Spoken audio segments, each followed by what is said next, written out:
everyone. Welcome to the very first episode of A Clockwork in an Orange. This is like the seventh take of this intro. My name is João Belchior. I am a student of arts. I am in the 12th grade. And I decided to do a podcast where I will talk about cinema. And this podcast will be subdivided in series, and each series will have a specific topic, I would say. This first series topic is iconic cars in movies. And I couldn't think a best way to start this podcast than by talking about the DeLorean DMC-12. But before we continue, I would like to present my guest. I would like my guest to present himself. He is the composer of the intro you just heard. Afonso, why don't you present yourself? Hi everyone, my name is Afonso Ribeiro. I'm also in 12th grade. I'm studying music, more specifically the violin. And I'm aiming to study also conducting and composition.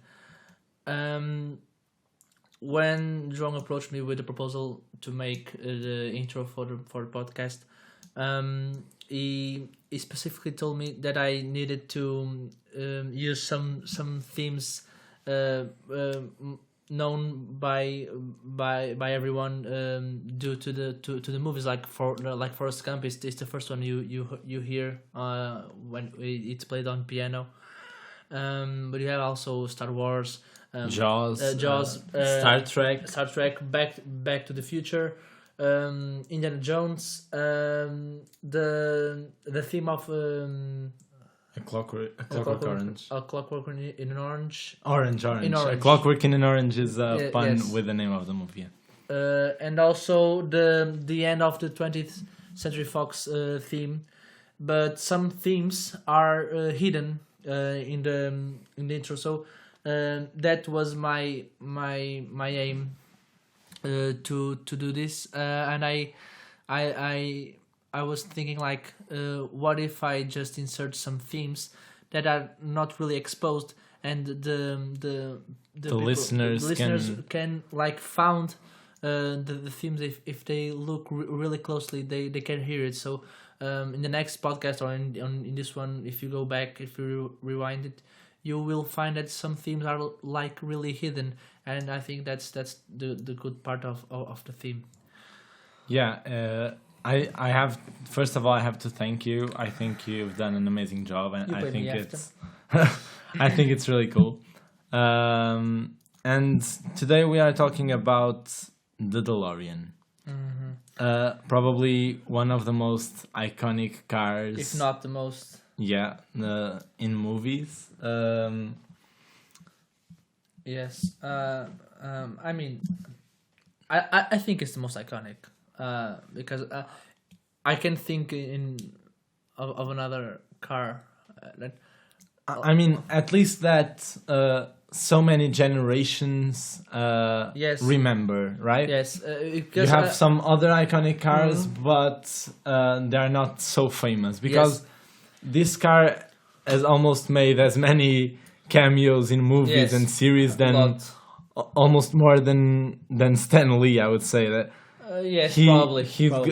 You have like and details from the last Avengers, where it's only referenced by name, the Back to the Future and the DeLorean, when Scott Pym is talking with the Iron Man about how to time travel. But you also have, like in the Ready Player One, you have the DeLorean and you have it on games, or you have like in Black Panther, the sneakers, let's say that the Black Panther uses are similar to the Nikes because they build themselves, let's say that. So it's a movie that, even though it's, let's say, quite old, it's from the 80s. The three movies are from the 80s, I would say. but they are really iconic. Yes, I think everyone, if they haven't seen, they've heard of it, and they know that they might not know the car by its name, by the DeLorean, but they've seen it, and they know it's a car that time travels, and everyone knows the Back to the Future. It's like a family movie that everyone watches. And it's one of the best. I would say it's one of the best movies about time traveling. Yes. And like Marty says in the movie, what, you build a time travel out of a DeLorean? Like, who remembers to Yes to build a time travel out of such an amazing car? Yeah, I think if I'm not mistaken, the DeLorean before the movie was like not such. The company was in risk of closing and shutting down the doors because, and the movie. Let's say that the movie saved the company. Yes, now it's I don't understand anything about cars. I'm just talking about the cars that most of people will remember of movies, and that that I would say, how do I say this, that had an important role on people's cinematic lives, let's say this. But the car, I've heard that the car, as a car, it was really bad. Yes. Like the engine, everything was really bad. And that's why there are so many few, because the company was in bankruptcy. Yeah. And they made very few cars. So I don't know. Maybe Spielberg saw something. I don't know. Spielberg, I think that was the producer. Because I believe yes. Zemeckis, producer. But maybe the both. Zemeckis and Bob Gale, that were the writers. I don't know. Maybe they saw something on the car. Well, because I think it was due to the doors that open not like sideways, but in a vertical way. Yeah. That caused like a futuristic. Definitely, yes. I don't know what. Do you remember the first time you watched Back to the Future and the first time you watched The DeLorean? I don't remember, but I believe that my reaction is always the same. Like oh my god, the doors open like in a that's so cool. I mean we can see it now with the new Teslas. They also open, and you're like, oh my gosh, it's amazing. And they're now, really cool. And now we look at Tesla and say, oh my gosh, it's like a DeLorean, and it's really cool because I don't know, it adds like a futuristic way, a futuristic point of view to the car. I don't know why, but I was blown away. I watched the movie when I was little. My dad had to read the subtitles for me. But I remember that I was just blown away. The doors were amazing, but also all the close-ups and the neons when the car and the fire on the ground. I was like, and we rewatched the movie today, and one of the things that I didn't notice before, and I really liked, is the license plate that says "out of time." Oh my god, that's so cool. I think DeLorean has a lot of details that it takes. You have to rewatch the movie over and over to see it. And I think no one will catch them. Not only the DeLorean, but the whole trilogy, Back to the Future. It references itself back and forward. We saw in the beginning scene the clock, one of the clocks in Doc's house in the first movie. It has a man hanging on one of the pointers of the clock, and that is a reference to the later part of the movie when Doc, after the lightning struck the clock tower, was also hanging in one of the pointers. The second one. No, it wasn't the first one. The second one they repeated. Because they come back to 55. The movie. Oh, okay. Just for the ones that haven't watched the movie basically focus on two characters, Marty McFly and Dr. Emmett Brown. Dr. Emmett Brown is a scientist, and Marty McFly is a 17-year-old teenager that really likes to hang out with Doc. And one day Doc calls him and says for him to be in the middle of the night in the Twin Pine Malls with him because he needs to show him something, and he shows the DeLorean, the time machine, and this all happens in October 1985, and the movie is about Marty that goes back to 30 years before, and sees his dad and messes around with some time happenings and has to put everything back together before he leaves. And then the trilogy basically follows 130 years of Hill Valley, that is the city, history. Yes. And my question here for you, I have some questions. Instead of focusing on the details of the movies, I would say that when this movie was made, 2015 was 30 years away. Yes. 2015 was the future. There were flying cars, there were overboards that floated from the ground, sneakers that tie themselves, yes. Pepsi Colas that were weirdly shaped and that appeared and that were served by a robot and cafes. So my question is, we have lived 2015 and things have evolved for sure, but things are not like that at all.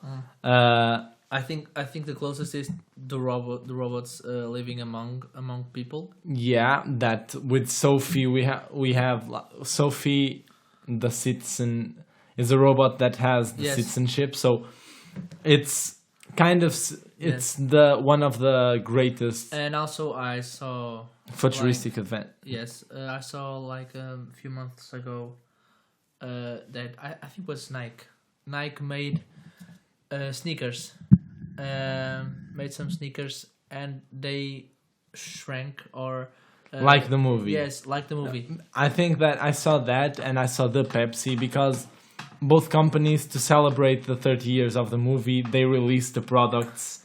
Yes, I believe so, but let me check. But my question here for you is, I think that evolution is every day more exponential.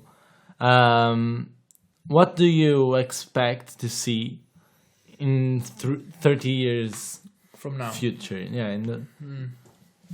What is like your vision? Well, I believe cars. Since we're talking about cars, cars will be like will no longer need the human control. Automatic cars. Yes. Fully automatic cars. Yes. I think that we won't need it anymore. It's just I want you to go there and you just touch some screen or some tablet and he talks to you and drives safely. But I think and it will be, I don't know. I'm a little afraid of the future due to the machines. I think that when we give the control to the machines, we lose a part of ourselves, of humankind. Because I mean, I don't know. I don't think that that's a problem to evolve and discover how far can we go with technology and artificial intelligence. I think it's good, but I think that when it comes, I think it's good. Like, okay, we can make this. This is possible. We can make a robot that can talk, can understand, and can do things like us. But I think the problem is when we think, why don't we use them to replace humans? I think it's good in theory, but when we use it in a practical way, in the outside world. Like I think when yeah, I think I get you. But the thing is, I think that sci-fi movies, and they have shown us that possibility with Blade Runner and RoboCops and Me Robots, I Robot. They have shown us that, okay? But I think that AI will make possible for us to be more human. If we focus on primary tasks and leave the secondary tasks to robots and to AI, we will be able to have more time to focus on things that really make us humans.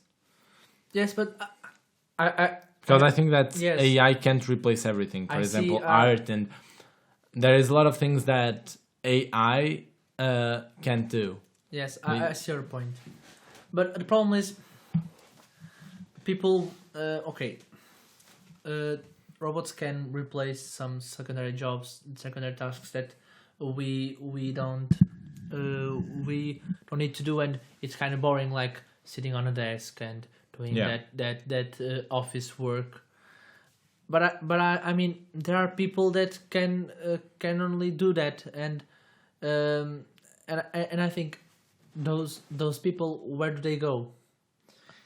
I see you. But I agree with you. I mean that if we don't have to worry about, I have to do this, but then people won't get money. They won't get the way to survive, and will have a way to. I understand. Yeah, it's scary, and I think that we can't predict how far this will go. That's why I just think that okay, it's just wait and see, and it's nice to discover that we can do this, but let's just keep it that way. Okay, it's nice. We found that it's possible. Let's just keep it that way. Don't take the humanity from us. I see your point. I think that if we spend more time like communicating and doing more subjective things instead of working, because nowadays everyone is worried about work and waking up early to go to work because they have the traffic and I think all that the pressure. We have become the robots nowadays. So I think that the robots would make it more possible for us to be human, but without taking the humanity. Yes. You see that? I mean, going, but not going too far. But I think the problem is we became robots because society demands it. Because if we don't work, we won't get money. If we don't get money, we won't survive, and it's all around money. And I think the AI, if it takes our jobs, how will people survive? Yeah, I think unless the government wants to give us free food, free homes. So you're scared about the 30 years? Yes, but for example, I think that the idea of a smart house, like it would be amazing. That is cool because it doesn't affect like it helps us. Yes, but it doesn't replace us. I think I, on the other hand, I'm not afraid of the future. I'm more afraid. I'm not afraid of robots in the future. I'm afraid of us. I'm afraid of what we can do. Yes. I think that we are reaching. Things are not as worse as people say they are, and I think that we will be able to fix things together. And I am more afraid of people won't be able to do, in the way that nowadays. I mean, we are 17. We are the future of society, and there are kids younger than us, than ourselves, that will be our future, and it's a big responsibility. We don't see it now because we have other things to worry about. But it's a big responsibility. Like we are the future. We are what's left in the world to give us hope. We are the hope of everyone. We are the hope of ourselves. And nowadays, everything all that matters is numbers. How many likes you get, how many followers. Fortunately, I speak for myself and probably yourself. Numbers to us doesn't mean anything at all. They are just numbers. Yeah, and I think that's what I meant. I mean, I think that in the future, art will have a bigger impact. I think that Yes, people will understand that art doesn't matter the form, whether it's literature or cinema or music or yes, sculpture. Or I think that will have another impact. I think that people will be more related to it, and it won't be okay. We don't have time for that. I mean, yes. art will be a focal point of I think in the the future, future. art will be Will make us the only proof of what's left of humanity. Yeah, and if you allow me, I would say that in Dead Poet Society, Robbie Williams says that being a lawyer, being a doctor, they're all noble professions, Yes, and they are needed to maintain life.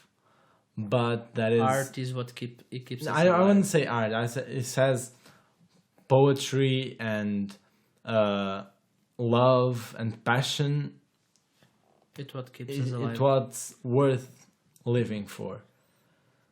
And I don't say this to say that artists are better than other people. Not at all.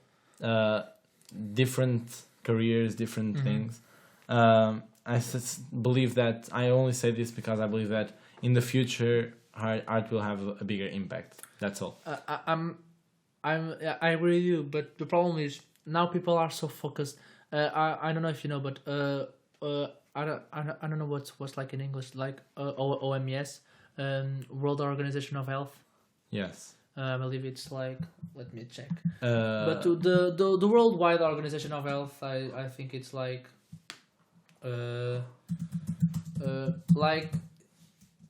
it's WH. World Health Oh, Organization. it's WHO basically. WHO. It's thinking of putting the addiction to electronic devices and the social networks and that kind of stuff aside with the addiction to alcohol and drugs, and that's a very scary thing because we can see it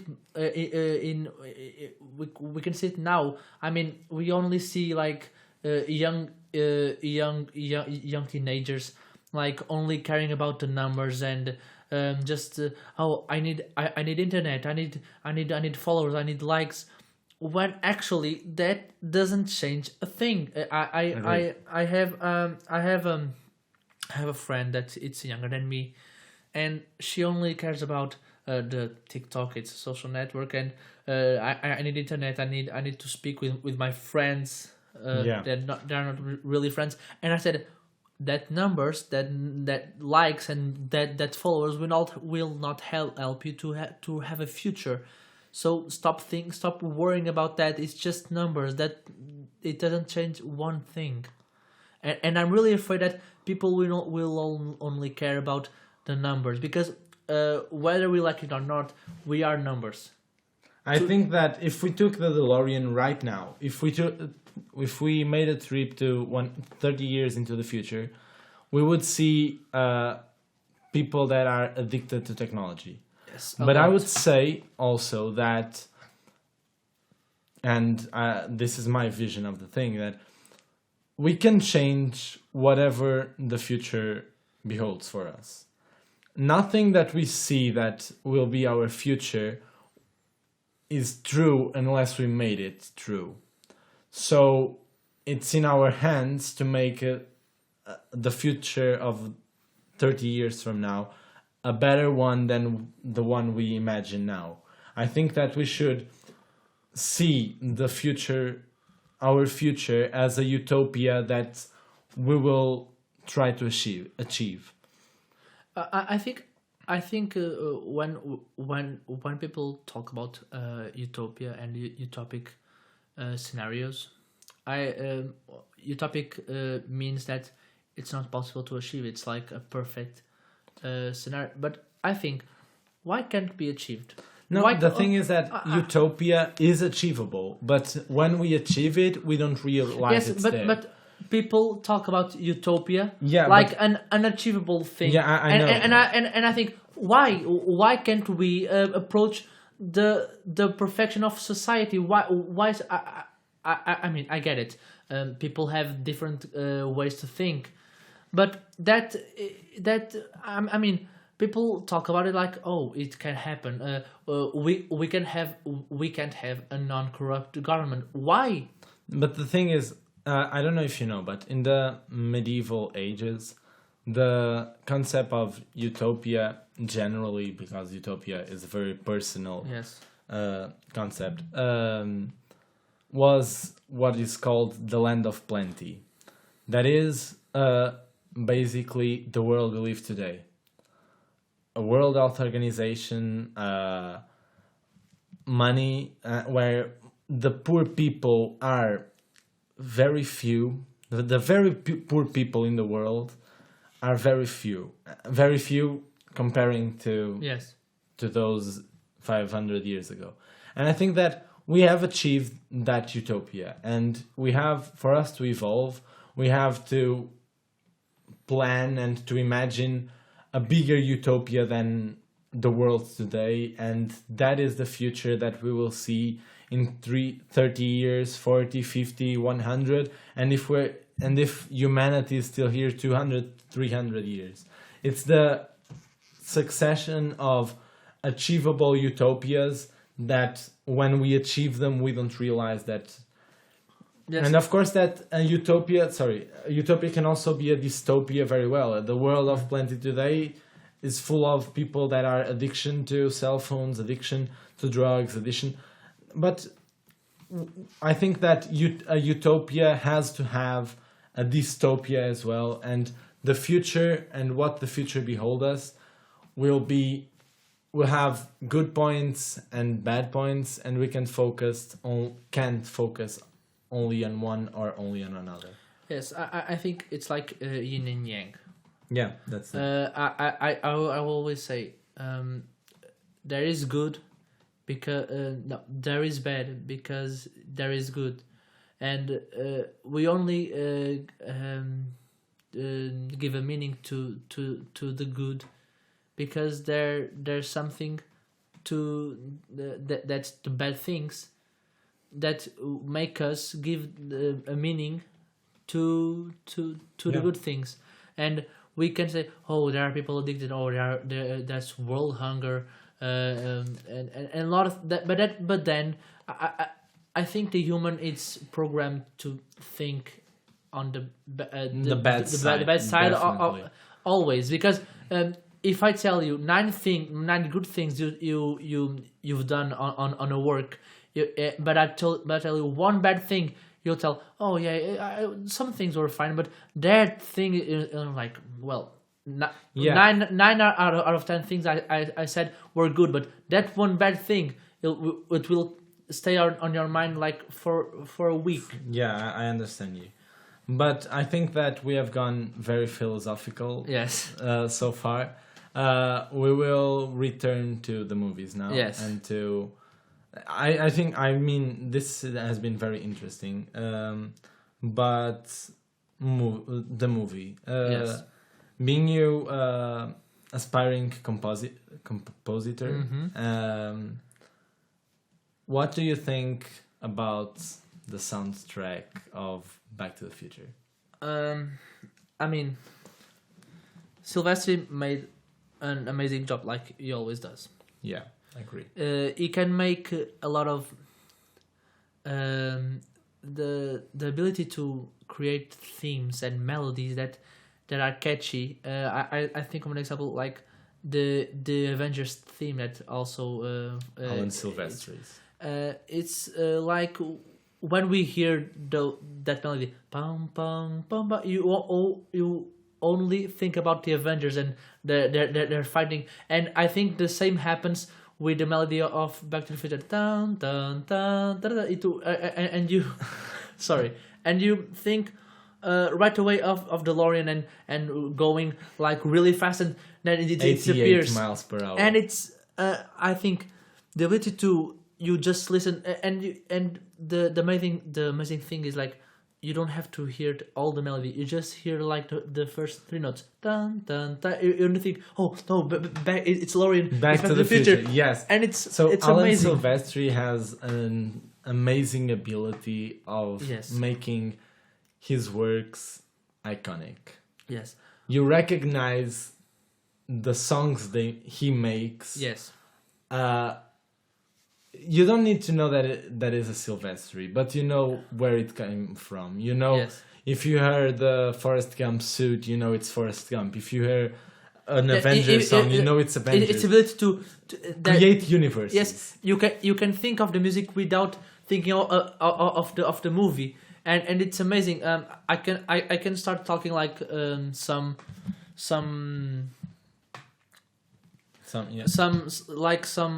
musical terms, but for example, the ability to use the theme in various ways. Because, for example, the original theme is dun dun dun da, da, da, but then when it's something happening and the adventure starts, it's like dun dun dun da, da, and it goes like really, and the rhythm pum pum pum pum pum, and it you say like, oh my god, something is happening, and it can create tension in a so unique way. Yes, and it's so subtle, and you just live with it. And I think the magic of the soundtracks in any movie is to I think the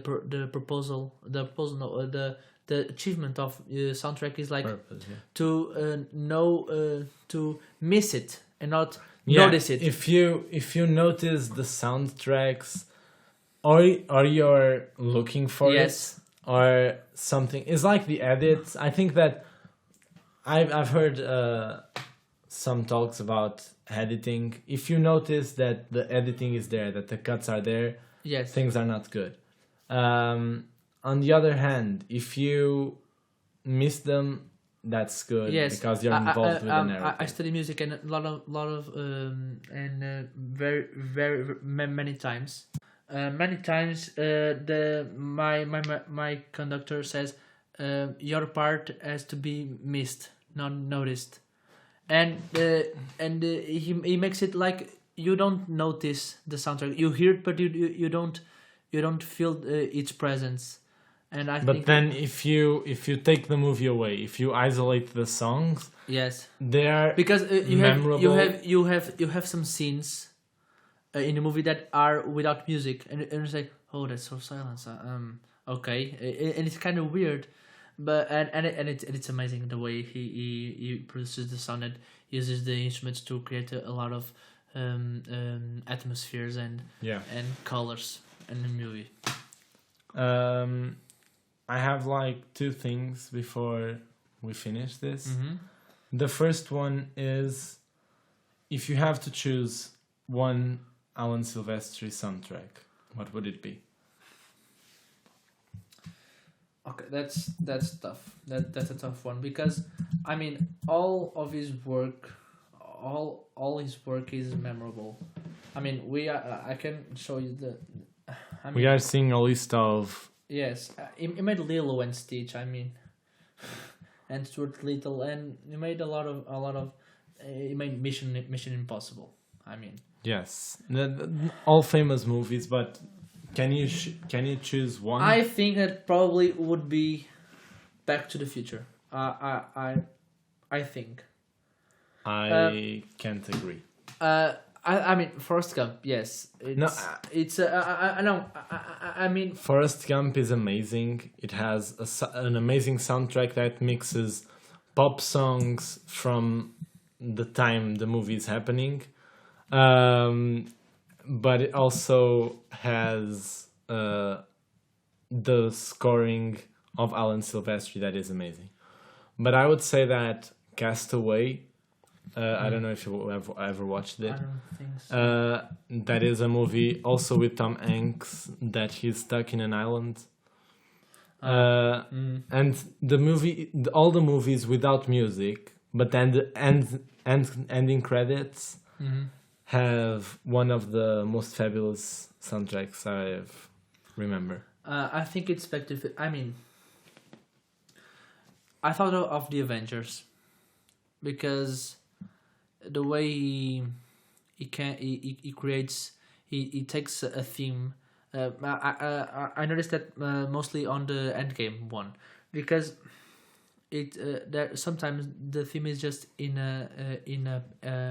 played on the piano, and the way he can turn a piano into a enormous sound, and it's you start with a little a few sound, and that sound wave enormous, and it's really cool to watch it, and then the scene of them all together, and it's amazing, and the way. But I believe that Back to the Future it's the big winner for me. I think it's. I have to confess that regarding the scoring of the Avengers, I didn't pay very attention during the movie. It didn't stand out a lot to me, and I didn't care a lot to go and see it, and I was like, okay, it will be just another scoring. But then I heard it, and it's fabulous. Yes, the way that he develops the theme and the various themes throughout the movie, it's amazing. But Back to the Future, I don't know. Back to the Future is Back to the something. Future. It is what it is. Yeah, and if you don't know or the trilogy or the soundtrack, please see it / hear it as soon as you can. Stop this podcast and search on the please. internet. It's urgent. Back to the Future soundtrack and hear everything you can, and I promise you won't regret it.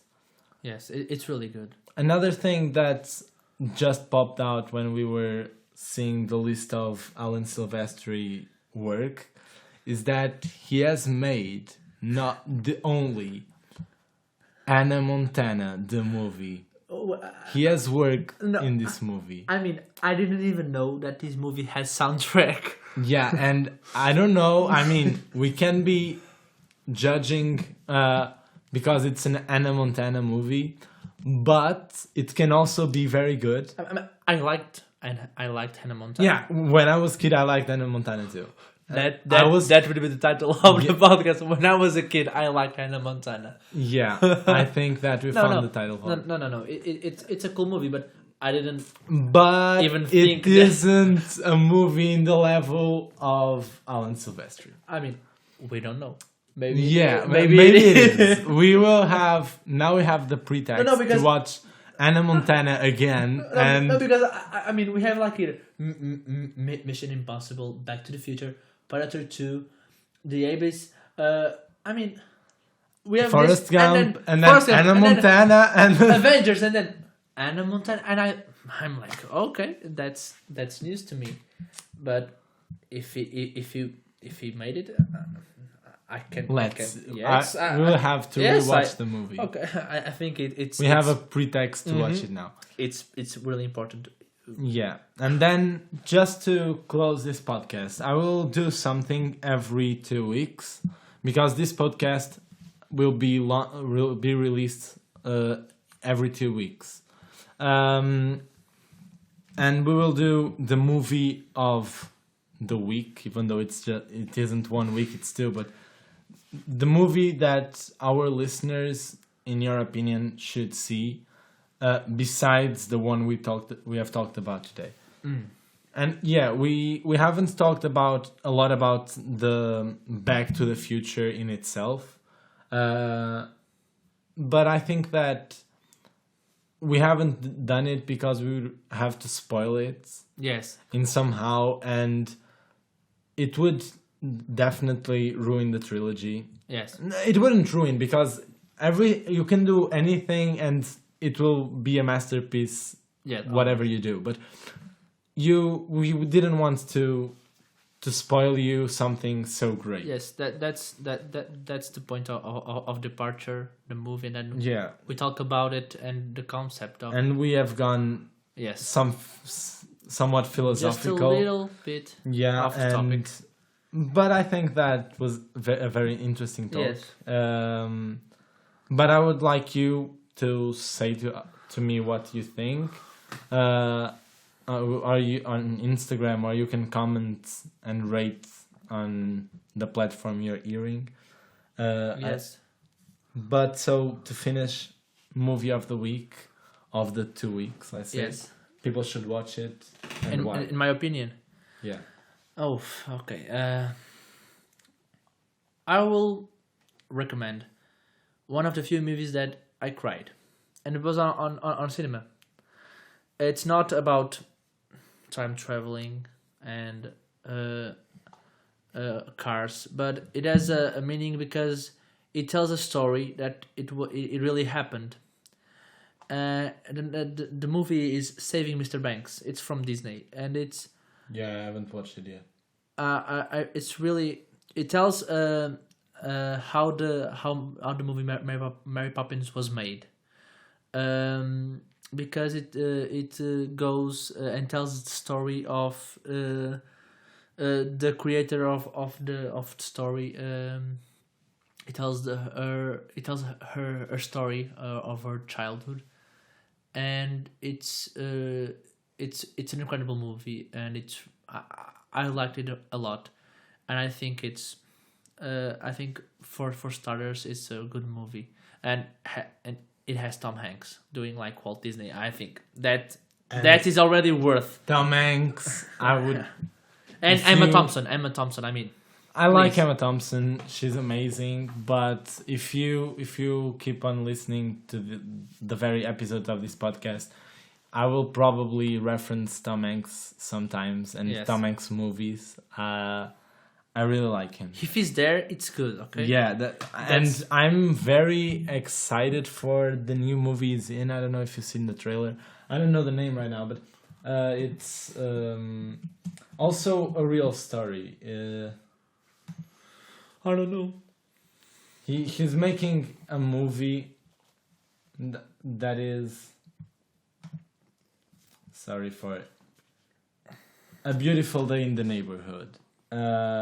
And I really want to watch it, and I've seen the trailer, and I'm very excited about it. But so, my movie of the week, to wrap this up, would be About Time. Just because we are talking about time travels, and this is probably, for me, one of the best time traveling movies ever made. It's written and directed by Richard Curtis, who I like a lot. It's the story about a guy that lives in a family in which every man in the family can travel in time. Oh, I've heard of it. Oh. What they have to do is only go to a dark place, think about a place where they can't like going back in time and kill Hitler, or they can only go back to places they have lived and to things they have seen and relived it and change it. So About Time is my movie of the week, and I think that you should all see. Yes, I've watched the trailer and it's really good. I was really interested, but then you should see it. Yeah. So that's it. Thank you for listening. Have a nice 2 weeks. Bye.